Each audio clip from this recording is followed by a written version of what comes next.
ہے ابو طالب، ہے ابو طالب، ہے ابو طالب، ہے ابو طالب۔ الرجیم بسم اللہ الرحمن الرحیم ان اللہ وملائکتہ یصلون علی النبی یا ایھا الذین آمنوا صلوا علیہ وسلموا تسلیما اللہم صل علی محمد وعلی محمد وعجل فرجہم۔ ناظرین، حاضرین، مشترکین، السلام علیکم ورحمۃ اللہ وبرکاتہ۔ میں آپ کا میزبان نواب صابر فرام قائم ٹی وی کینیڈا آج کی اس مجلس میں خطابت کے فرائض انجام دے رہے ہیں ذاکر اہل بیت سید قیصر عباس زیدی، جے پور راجستھان سے۔ ناظرین، آج کی مجلس وفات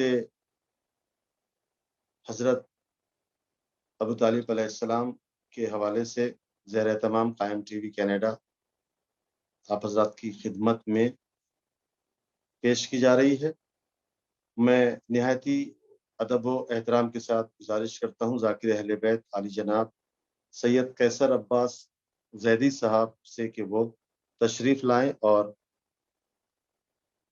اپنے بیان سے قلوب مومنین کو منور فرمائیں۔ ہم پوری قائم ٹیم کی جانب سے آپ کا شکریہ ادا کرتے ہیں اور خیر مقدم کرتے ہیں۔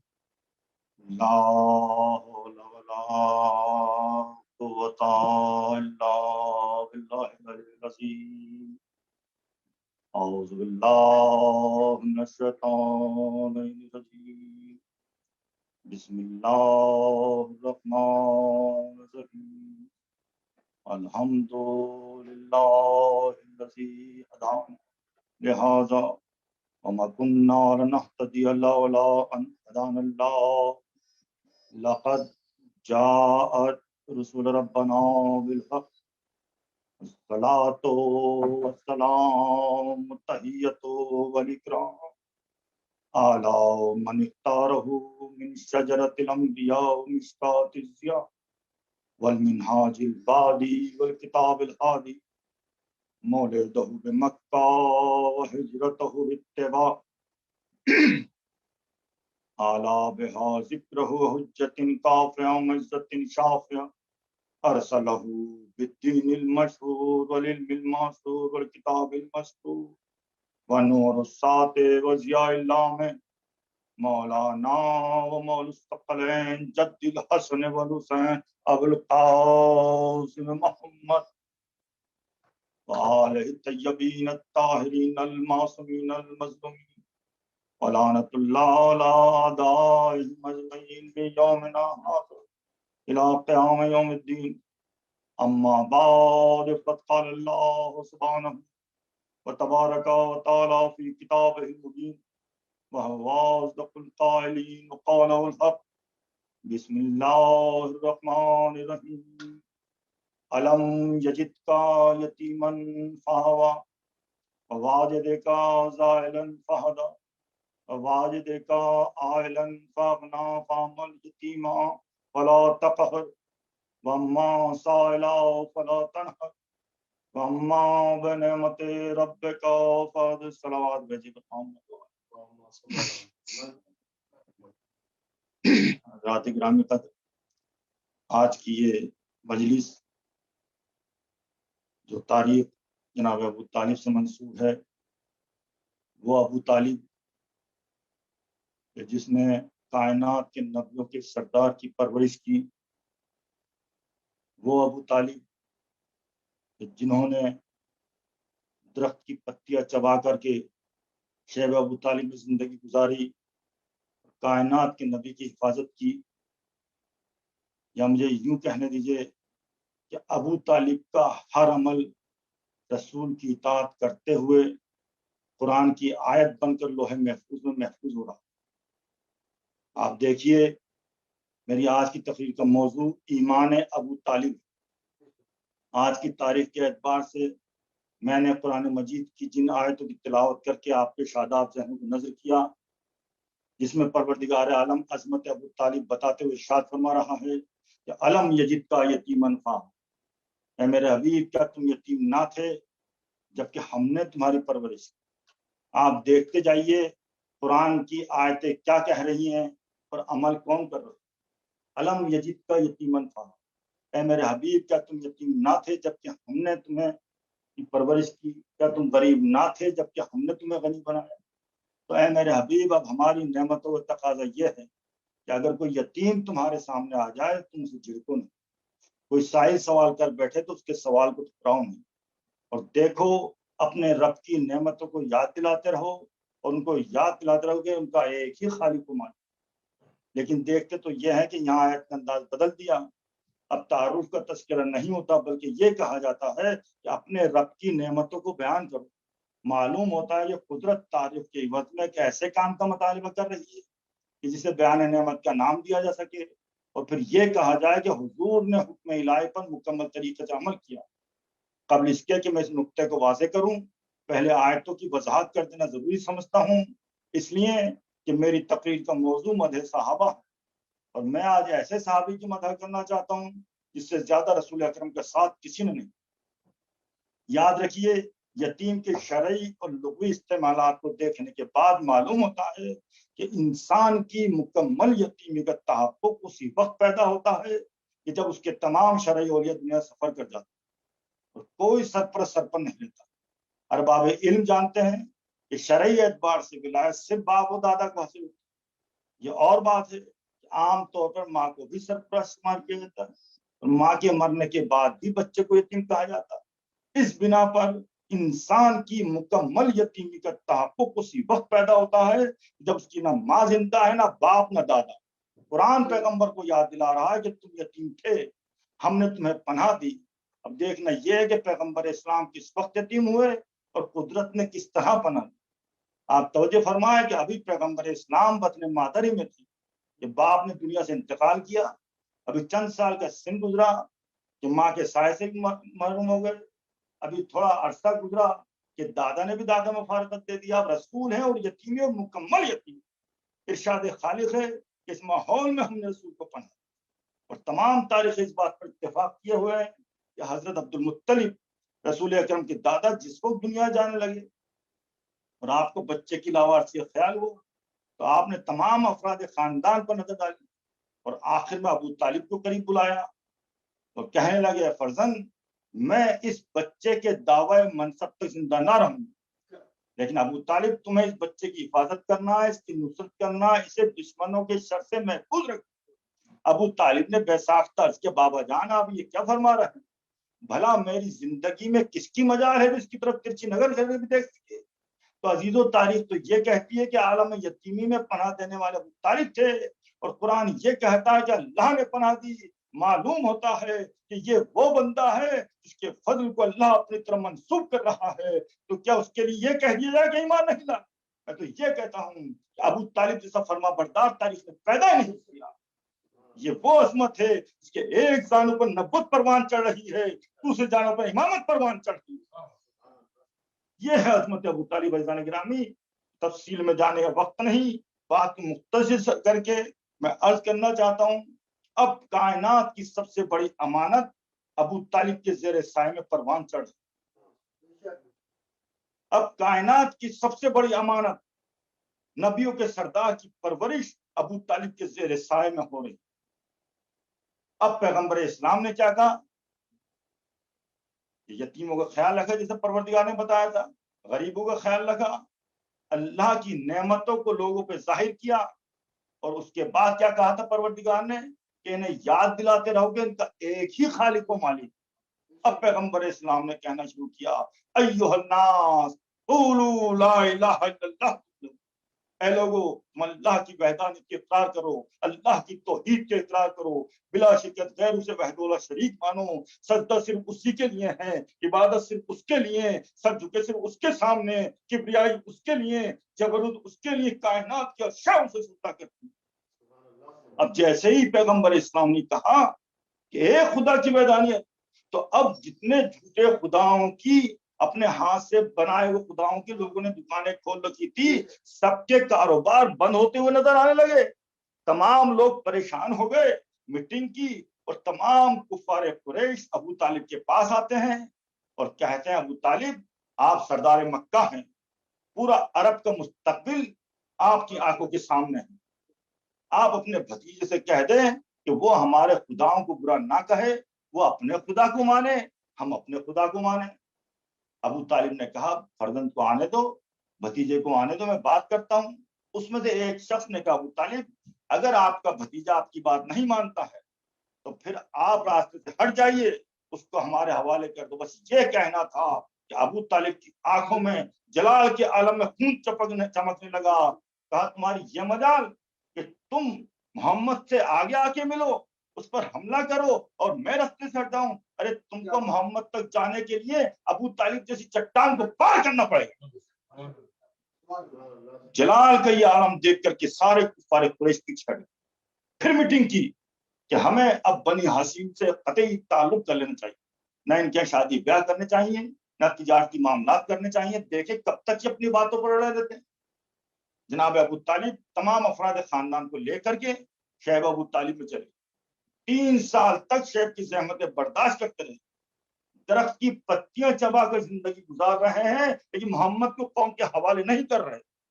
عالم یہ ہے کہ دشمن اس فراق میں تھے کہ کسی طرح سے محمد اکیلے میں ہوں تو رات کے اندھیرے میں قتل کر دیں. ابو طالب تمام اپنی اولاد کو لیے سو رہے ہیں, سلا رہے ہیں اور خود گشت کر رہے ہیں کہ دشمن کی طرف سے حملہ ور نہ ہو جائے. جب آپ دیکھتے تھے کہ جدھر محمد لیٹے ہوئے ہیں ادھر سے دشمن حملہ ور ہونے والے ہیں تو آپ محمد کو اٹھاتے تھے اور علی جہاں پر لیٹے تھے وہاں پر لٹاتے تھے اور علی کو اس طرف لٹاتے تھے جہاں سے دشمنوں کو خطرہ ہوتا. لوگ کہتے ہیں ابو طالب کی خدمات رشتہ داری کی بنا پر تھے. میں عرض کروں گا کہ کام رشتے کا ہوتا تو رشتہ بیٹے کا زیادہ محکم ہوتا ہے پر اس وقت یہ کیا ہو رہا ہے کہ بیٹا قربان ہو جائے بھتیجا بچ جائے. شاید ابو طالب جواب دے نادان, اگر بھتیجا ہے تو تاریخ میں بیٹے کی بھی کوئی عظمت ہوگی, جب بھتیجا نہیں تو بیٹے کو لے کر کیا کروں. صلوات بھیجو محمد والے. دل چاہتا ہے کہ عرض کروں ابو طالب یہ انداز تحفظ کیا ہے. 40 سال کی عمر میں تو اعلان نبوت ہوا, آپ کے اعلان کو 5 سال ہو رہے ہیں. اب محمد کا صرف 45 سال کا ہو رہا ہے اور آپ کا فرزند محمد سے 15 سال کم سے, یعنی علی کا سن 15 سال. اب آپ خود ہی بتائیے کہ اگر 45 سال کے انسان کی جگہ پر 15 سال کے بچے کو لٹا دیا جائے تو کیا دیکھنے والے کا یہ اندازہ نہیں ہوگا کہ شخص اپنی جگہ پر نہیں ہے. پھر اس طریقہ کار کا فائدہ کیا ہے. تو شاید ابو طالب جواب دے نادان یہ تو وہ سوچے کہ جسے نبوت اور امامت کے قد و قامت پر اعتبار نہ ہو. میں تو یہ جانتا ہوں کہ نبوت امامت کے بستر پر آ جائے تو امانت معلوم ہوگی, امامت نبوت کے بستر پر آ جائے تو نبوت کا دھوکہ ہوگا. صلوات بھیجیے ورما. اب آپ شیخ کی زحمتیں برداشت کر رہے ہیں. آخر کفار قریش نے دیکھا کہ اب ہمیں بنی ہاشم کی بگڑی ہوئی حالت پر رحم کرنا چاہیے. 3 سال کا عرصہ گزر گیا. پھر معاہدہ ہوتا ہے, دستاویز لکھ دی جاتی ہیں. جب پیغمبر اسلام کو پتہ چلا تو آپ نے کہا چچا ان لوگوں سے کہہ دو کہ انہوں نے جو عہد نامہ تیار کیا ہے خدا نے اس پر دیمک مسلط کر دیا ہے, اب سوائے نام خدا کی کچھ نہیں. ابو طالب قوم کے سامنے آتے ہیں, جس وقت اس پہ دستاویز کی بات کرتے ہیں تو آپ نے کہا میرا بھتیجا کہہ رہا ہے کہ تم جو لے کر کے آئے ہو یہ تحریر اس پر خدا نے دیمک مسلط کر دیا, صرف نام خدا کوئی چیز بات نہیں. تمام کفار قریش نے کہا ابو طالب آج آپ تمہیں اتنا یقین ہے. مجھے یقین ہے کہ اگر بات غلط ہوئی تو کہ اب میں بھتیجے تمہارے حوالے کر. یہ ہے یقین ابو طالب, ایمان ہے ابو طالب. جیسے ہی تم نے تحریر کو نکال کر دیکھا تو بھتیجے نے جو کچھ کہا تھا ہر بہر سے صرف نام خدا کی کوئی بات نہیں. دل چاہتا ہے کروں ابو طالب جب اتنی تکلیفیں اٹھا چکے, اتنی مصیبتیں اٹھا چکے تو آپ بھتیجے کو قوم کے حوالے کرنے پر کیوں آمادہ ہو گئے. تو شاید ابو طالب جواب دے نادان بس تمہارے اور میرے ایمان میں یہی فرق. تم مسلمان ہو کر نبی کے علم غیب کے قائل نہیں ہو اور میں تمہاری نظر میں کافر ہو کر نبی کے علم غیب پر ایمان لائے. یہ مباہلہ ایک دن افراح کے مقابلے بابا نے کہا تھا, وہ جو کہہ دیا تھا وہ ہو کر رہا تھا, اور آج نبوت کے اعتبار سے میں کر رہا ہوں. بس فرق یہی ہے کہ باپ کا مباہلہ بیت کے لیے تھا اور میرا مباہلہ صرف اہل بیت کے لیے ہے. صلوات بھیجیے. یہ ہے احترام رسالت، یہ ہے بنیاد اسلام، یہ ہے احترام رسالت، یہ ہے بنیاد اسلام۔ عزیزان گرامی، اسلام نام ہے یقین کا۔ پروردگار نے عالم زر میں جو اقرار لیا تھا وہ نبوت کا لیا گیا تھا کہ تم اس پر ایمان دلاؤ گے، اس پر، اس آخری نبی پر۔ وَإِذَا أَخَذْنَا مِيثَاقَ النَّبِيِّينَ لَمَا آتَيْتُكُم مِّن كِتَابٍ وَحِكْمَةٍ ثُمَّ جَاءَكُمْ رَسُولٌ مُصَدِّقٌ لِّمَا مَعَكُمْ لِتُؤْمِنُوا وَلَا تَنصُرُونَهُ قَالَ أَقْرَرْتُمْ وَأَخَذْتُمْ عَلَىٰ ذَٰلِكُمْ إِصْرِي قَالُوا أَقْرَرْنَا قَالَ فَاشْهَدُوا وَأَنَا مَعَكُمْ مِنَ الشَّاهِدِينَ فَمَن تَوَلَّىٰ بَعْدَ ذَٰلِكَ فَأُولَٰئِكَ هُمُ الْفَاسِقُونَ۔ سورہ آل عمران آیت نمبر 81-82 ہے میرے حبیب۔ اس وقت کو یاد کرو کہ جب ہم نے عہد لیا تھا 1,24,000 پیغمبروں سے کہ تم اس آخری نبی پر ایمان بھی لاؤ گے، اس کی نصرت بھی کرو گے، اس کی مدد بھی کرو گے، لیکن ایمان پہلے ہے، نصرت بعد میں ہے۔ تو جب اس نبوت کا مزاج یہ ہے کہ ایمان پہلے ہے، نصرت بعد میں ہے، تو پھر کائنات کا سب سے بڑا نبی 17 برس تک ابو طالب کے آغوش میں کیسے پروان چڑھتا رہا؟ آپ تاریخ کو اٹھا کر دیکھیے کہ جناب موسیٰ کو ایک صندوق میں رکھ کر دریائے نیل کے حوالے کر دیا گیا، نہ دریا میں ڈوبا، نہ لہروں نے مسگائٹ کیا، وہیں پہنچا جہاں خدا کا دشمن رہتا تھا۔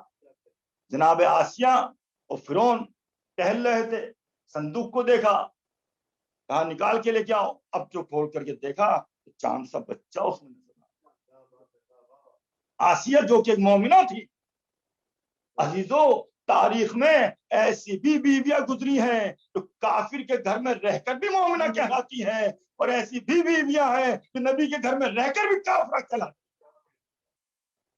نکال کر دیکھا، بچہ مسکرایا کیونکہ مومنہ نے دیکھا تھا، گودی سے لگایا، پیار کیا، بچہ مسکرایا۔ ادھر فرعون نے دیکھا کہ بیوی بچے کو پیار کر رہی ہے، اس کے اندر بھی محبت کا جذبہ جاگا بیوی کو دیکھ کر کے۔ اس نے چاہا کہ میں نیچے جھک کر بچے کو پیار کروں۔ جیسے ہی فرعون جھکا، جناب موسیٰ نے دائیں ہاتھ سے داڑھی پکڑی اور بائیں ہاتھ سے تماچا مار کر یہ اعلان کر دیا کہ معصوم کبھی کافر کے آغوش میں نہیں آیا کرتا، معصوم کبھی کافر کی آغوش میں نہیں آیا کرتا۔ تو جو موسیٰ کا بھی نبی ہو، افضل المرسلین ہو، خاتم النبیین ہو، طٰہٰ ہو، یاسین ہو، مدثر ہو، طٰہٰ ہو، وہ اگر 17 برس تک ابو طالب کے آغوش میں بھی رہے، پروان بھی چڑھے، کانا بھی کھائے، صلوات بھیجیے بر محمد وآل محمد۔ بھائی پیغمبر اسلام کو ابو طالب اپنے ہاتھ سے کھانا کھلاتا ہے، جبکہ یہ ہے کہ معصوم کبھی کافر کے ہاتھ کا کھانا نہیں کھاتا 17 برس تک۔ تو عزیزو قرآن کی آیت ہے نا، علم یجد کا یتیمن فآوا، اے میرے حبیب کیا تم یتیم نہ تھے جبکہ ہم نے تمہیں پناہ دی؟ زائلن فادا، کیا تم گمگشتہ نہیں تھے جبکہ ہم نے تمہیں پاؤں سے متعارف کرایا؟ تو ابو طالب پرورش ابو طالب کر رہے ہیں، اللہ کہہ رہا ہے ہم نے پرورش کی۔ نگہبانی ابو طالب کر رہے ہیں، اللہ کہہ رہا ہے ہم نے نگہبانی کی۔ فرمان ابو طالب چڑھا رہے ہیں، تمام اتحادی عربوں کا مقابلہ اکیلے ابو طالب کر رہے ہیں، رسالت کی جان بچانے کے لیے، نبوت کی جان بچانے کے لیے۔ اے ابو طالب کو کافر کہنے والے تاریخ کے جاہل مورخو، تم توہین رسالت مت کیا کرو۔ اگر تم ابو طالب کو کافر کہو گے تو ابو طالب کا کچھ نہیں بگڑے گا، بلکہ تم توہین رسالت کے مرتکب ہو کر سلمان رشدی کی فہرست میں چلے جاؤ گے۔ اس لیے کہ جب قرآن کسی نجس کے ہاتھوں میں نہیں جا سکتا تو وارث قرآن کسی مشرک کی گود میں کیسے چلا جائے گا؟ یہ آپ نماز پڑھتے ہیں، کبھی کہا اللہ نے کہ بندے نماز تو نہیں پڑھا میں پڑھا ہوں، یہ روزے تو نے نہیں رکھے میں نے رکھے ہیں، یہ حج تو نے نہیں کیے میں نے کیے ہیں؟ کہے جا رہے ہیں اللہم لبیک لبیک اللہم، کبھی کوئی آواز آئی، کبھی کوئی جواب آیا نہیں۔ اور معصوم اگر حجر اسود کو اٹھا دے تو حجر اسود السلام کرتا، خدا صرف معصوم کے قول و فعل کو اپنا قول و فعل کہتا۔ قرآن کیا آیت ہے نا، وما رمیت اذ رمیت ولکن اللہ رمی، اے میرے حبیب یہ کنکریاں تو نے نہیں پھینکی بلکہ ہم نے پھینکی۔ تو کیا اللہ نے کنکریاں پھینکی تھی؟ کیا اللہ آیا تھا کنکریاں پھینکنے کے؟ نہیں، ہاتھ نبی کا، کنکریاں دست نبی پر پھینکی رسول نے، اللہ نے اپنے حبیب کے قول و فعل کو اپنا قول و فعل کہا۔ ارے ابو طالب میں کوئی عیب ہوتا، میں ایمان کی تو بات ہی نہیں کرتا، کوئی عیب ہوتا تو خدا کبھی ابو طالب کی قول و فعل کو اپنا قول و فعل نہیں. عزیزان گرامی، یہ ساری تمہید آپ کے اذہان کو اس حقیقت سے آگاہ کرنے کے لیے تھی، عالم اسلام کے ذہن کو متوجہ کرنے کے لیے کہ میں تاریخ سے نہیں پوچھوں گا کہ ابو طالب ایمان لا یا نہیں لا، میں مولوی سے یہ نہیں پوچھوں گا اس نے کیا لکھا. مجھے تو تاریخ کی چھوٹی سے چھوٹی روایت سے یہ ثابت کر دو کہ حضور کی پیدائش سے لے کر حضور کے اعلان رسالت تک کوئی لمحہ ایسا آیا ہو کہ جب ابو طالب نے اطاعت رسول نہیں. ہمیں کیا، تاریخ آپ کی ہے، راوی آپ کا ہے، محدث آپ کا ہے، قلم آپ کا ہے، کرتاس آپ کا ہے، مولوی آپ کا ہے، مفتی آپ کا ہے، فتوے آپ کا، دعویٰ ہمارا. ہم دعویٰ کر رہے ہیں اپنی ہی کسی کتاب سے کوئی یہ ثابت کر دے کہ ابو طالب نے کہاں اطاعت رسول نہیں کی، کہاں کیے نبوت میں شک، کہاں بولے اونچی آواز میں رسول سے یا ایھا الذین آمنوا لا ترفعوا اصواتکم فوق صوت النبی، اے صاحبان ایمان اپنی آواز کو رسول کی آواز سے بلند نہ کرو. تو معلوم ہوا کہ کوئی بزم رسالت میں بلند آواز میں بول رہا ہوگا، جبھی تو یہ آیت نازل ہوئی خبردار اپنی آواز کو رسول کی آواز سے بلند نہ. یہ ہے اطاعت رسول. عزیزان گرامی، قرآن مجید ارشاد فرماتا ہے کہ من یطع رسول فقد اطاع، جس نے رسول کی اطاعت کی اس نے اللہ کی اطاعت کی. اب میں کسی کو اللہ کی اطاعت کرتے ہوئے دیکھ کر عزت نہیں کروں گا، میں تو تاریخ میں یہ دیکھوں گا کہ رسول کی اطاعت کس نے کی، رسول کی نصرت کس نے کی، رسول کی خدمت مدد کس نے کی، سمع رسالت کا پروانہ کون تھا. سرداری حاصل کرنے کے لیے پیشین گوئی سننے کے بعد اطاعت رسول کس نے کی. تو سرداری حاصل کرنے کے لیے پیشین گوئی سننے کے بعد اطاعت رسول کرنا اور بات ہے، اور نصرت رسول میں اپنی سرداری کو داؤ پر لگا دینا صرف ابو طالب کا کام. قرآن کی آیت نازل ہوئی وانذر عشیرتک الاقربین، حبیب سب سے پہلے اپنے قرابت داروں کو دعوت ایمان. دعوت ایمان کسے دے رہے ہیں؟ یعنی جسے دعوت ایمان دے رہے ہیں وہ کافر ہے، اور جو دعوت کا اہتمام کر رہا ہے وہ کل ایمان ہے. دعوت کا اہتمام کرو، یا یوں کہوں کہ جسے دعوت پہ بلا رہے ہیں وہ کافر ہے، اور جس کے گھر میں دعوت کا اہتمام ہو رہا ہے وہ کل ایمان کا باپ ہے. بات مختصر کر کے دعوت کا اہتمام کیا گیا، کافروں کو بلایا گیا، تمام لوگوں نے کھانا کھایا. جب کھانا کھا چکے تو پیغمبر اسلام تبلیغ کرنے کے لیے ایک دم سے بائیکاٹ کر دیا، ہنگامہ شروع کر دیا ابو جہل نے. ابو جہل کہتے ہی اسے ہیں جو حق کی تبلیغ میں ہنگامہ جانے لگے، بائیکاٹ کر دیا. پیغمبر اسلام کے علیم سے کہو کل پھر آنا کھانے کے لیے. دوسرے دن پھر دعوت کا اہتمام کیا، پھر جیسے پیغمبر اسلام تبلیغ کے لیے اور پھر انہوں نے ہنگامہ شروع کر دیا، بائیکاٹ کر دیا، پھر جانے لگے. پیغمبر اسلام نے کہا ان سے کہو کل پھر آنا. تیسرے دن پھر دعوت کا اہتمام ہوا. دعوت کا اہتمام کرنے کے بعد جب کھا چکے تو پھر ابو جہل نے وہی انداز اختیار کیا. بس تیسرے دن جو دعوت کا اہتمام کیا، جیسے ہی ابو جہل کو دیکھا حرکت کرتے ہوئے، ایک کونے سے ایک بوڑھا مجاہد جس کے سر پر سیاہ امامہ تھا، آنکھوں کے اندر عرب کا مستقبل لہرا رہا تھا، کمر میں پٹکا تھا، سارا لے کر کے اٹھا اور ابو جہل کی گدی پکڑ کے کہا ابو جہل اب تو تجھے ابو طالب اس وقت تک اٹھنے نہیں دے گا جب تک میرا بھتیجا لا الہ الا اللہ کی پوری تفصیل بیان. ادھر جلال کے عالم کے اندر بھی اور ادھر مسکرا کے بھتیجے سے کہتے یا سیدی یا مولا. عزیزو، ابھی تک کوئی آیت سید یا مولا کی آیت نازل نہیں ہوئی، لیکن ابو طالب کہہ رہے ہیں اے میرے سید، اے میرے مولا، بلغ رسالت ربک، اپنے رب کی رسالت کی تبلیغ کیجئے، کفر کو میں دبوچے بیٹھا ہوں. اب پیغمبر اسلام اٹھے، اے گروہ عبد المطلب، میں تمہارے لیے اللہ کی طرف سے بہترین نعمتیں لے کر آیا. کون ہے جو اس وقت میرا ساتھ دے اور آج اسے وہ میرا بھائی ہو، وسیع ہو، جانشین ہو. سناٹا.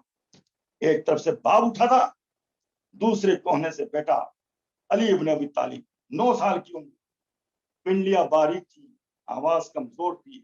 آپ اٹھے اور کہنے لگے یا رسول اللہ، میں گواہی دیتا ہوں کہ آپ اللہ کے رسول ہیں. میں نے زمین پر نہیں آسمان پر آپ کو زیور رسالت سے آراستہ دیکھا ہے. یہ سنا کر ایمان لائے ہیں اور میں آپ کی رسالت کا گواہ ہوں. یا رسول اللہ کچھ بار تبلیغ آپ کے کاندھے پر، کچھ میرے کاندھے پر، رسالت کا دعویٰ آپ کریں، تصدیق میں کروں، امام جماعت آپ ہوں، امام امت میں رہوں، حق کی طرف لوگوں کو آپ بلائیں، سینہ سپر میں رہوں، تلوار زبان سے جہاد آپ کریں، تلوار سے جہاد میں کروں، بت شکنی کا حکم آپ دیں، بت شکنی میں کروں، کوثر لوائے ہم جنت و نار سب کے مالک آپ رہیں، مگر ساتھ یہ حامل قسیم جنت و نار میں رہوں، آسمان پر جا کر کعبہ قوسین کی منزل کو آپ سنبھالیں، زمین پر بیٹھ کر لنگر کو میں سنبھالوں، شہر علم آپ رہیں، باب علم میں رہوں، سلطان دنیا دیا، وزیر و تدبیر میں، نبی آپ، وسیم رسالت آپ کی نبوت و امامت میری، صلوات بھیجیے بر محمد وآلہ۔ جب پیغمبر اسلام نے سنا، علی کو آپ نے سینے سے لگایا، قریب آئے اور سر پر ہاتھ پھیرا، اس کے بعد کہا سنو علی آج اسے میرا بھائی ہے، وسیع ہے، جانشین ہے، خلیفہ۔ انسان گرامی، ابو طالب جان رہے تھے کہ اطاعت رسول کیا ہے، اور بیٹے کو بھی اطاعت رسول کرنے کے لیے تربیت دے رہے تھے، اور بیٹا یہ دیکھ رہا تھا کہ جب میرے پدر بزرگوار رسول کی اس طرح سے اطاعت کر رہے ہیں جس طرح غلام اپنے آقا کا حکم مانتا ہے، تو جبھی تو اب قرآن کی آیت نازل ہوتی ہے اطاعت کے لیے، قل اطیعوا اللہ ورسول، حبیب کہہ دو اطاعت کرے اللہ کی اور اس کے رسول کی، فَإِن تَوَلَّوْا إِنَّ اللَّهَ لَا يُحِبُّ الْكَافِرِينَ، جس نے بھی تجھے پوچھ دکھائی، اللہ پھر کافروں کو دوست نہیں رکھتا۔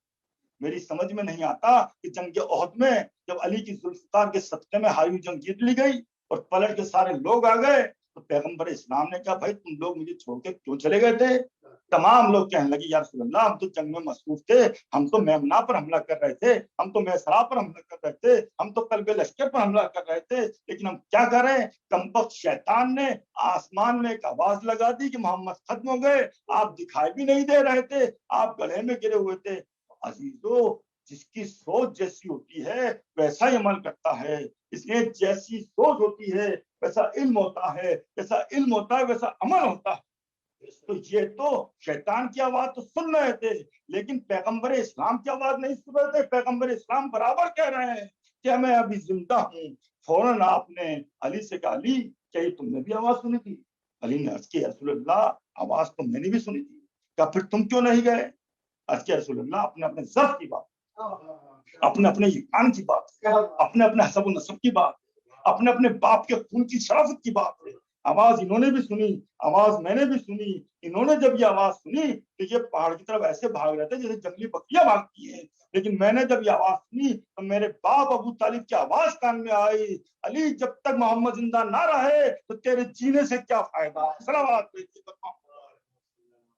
اب یہاں پر بات کو ختم کر کے یہاں پر محدث دہلوی نے اس کو لکھا کہ جب پیغمبر اسلام نے پوچھا علی جب سب چلے گئے تھے تم کیوں نہیں گئے؟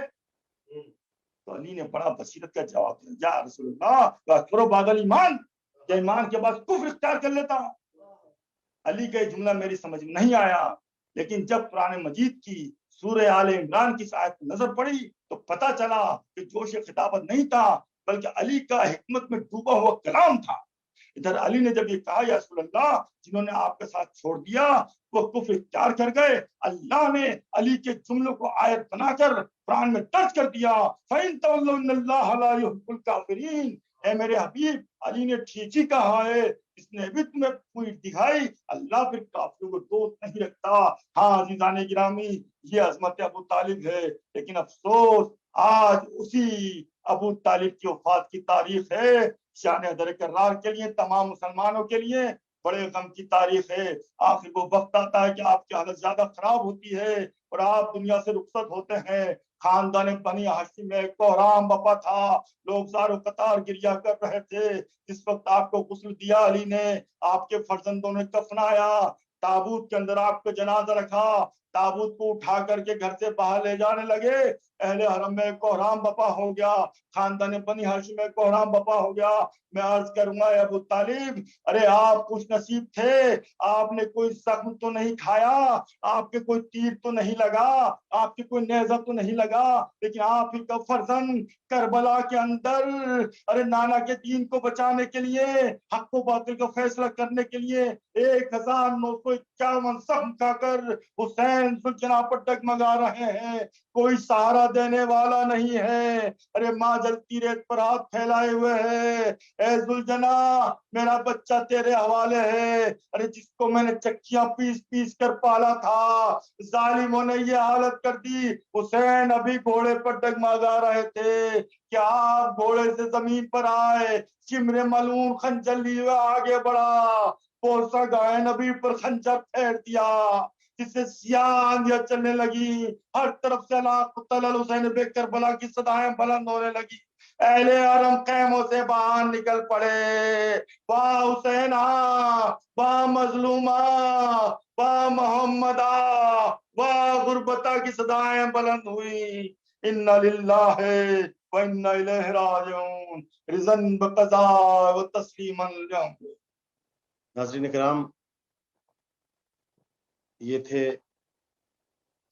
عالی جناب ذاکر اہل بیت جناب قیصر عباس زیدی صاحب جے پور راجستھان سے، خوبصورت انداز، رونق افروز بیان سے قلوب ناظرین کو منور فرما رہے تھے۔ ہم پوری قائم ٹیم کینیڈا کی جانب سے آپ کا بہت بہت شکریہ ادا کرتے ہیں، اور آپ تمام ناظرین کی خدمت میں سلام عرض کرتے ہیں۔ انشاءاللہ پھر کسی پروگرام کے ساتھ آپ کی خدمت میں حاضر ہوں گے۔ تب تک کے لیے آپ کا میزبان نواب صابر آپ سے اجازت چاہتا ہے۔ فقط والسلام، خدا حافظ، شب بخیر۔ ہے ابو طالب، ہے